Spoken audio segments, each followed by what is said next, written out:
இன்னும் சிலருக்கு இளைய பருவத்தினருக்கு திருமணம் என்பது யாரோடு என்பது போன்ற சில நிச்சய அமைப்புகள், சிலருக்கு காதல் வரக்கூடிய அமைப்பு. சுக்கிரன் உச்சமாகிறார் இல்லையா? 7ஆம் அதிபதி உச்சமானாலே என்ன நடக்கும்?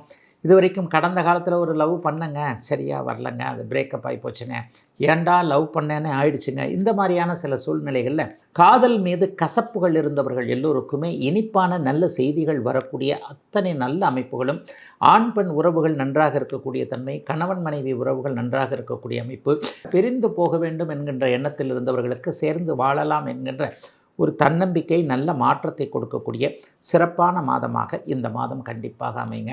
பெரிய சோதனைகள்லாம் கண்டிப்பாக இருக்காது. இன்னும் சிலருக்கு பார்த்திங்கன்னா, கடன் சார்ந்த விஷயங்கள், நோய் சார்ந்த விஷயங்கள்லேருந்து கொஞ்சம் அப்படியே விலகக்கூடிய அமைப்பு. கடன் சார்ந்த விஷயங்கள் தீரணும்னா என்ன பண்ணணும்? வருமானம் வரணும். 11ஆம் இடத்துல ராசிநாதன் வலுத்திருந்து குருவின் பார்வை இருக்கிறதுனால லாபங்கள் இருக்கும். வியாபார பெருமக்களுக்கு நல்ல லாபங்கள், வருமானம் வரக்கூடிய அமைப்பு. சிலருக்கு சம்பள உயர்வு, பதவி உயர்வு,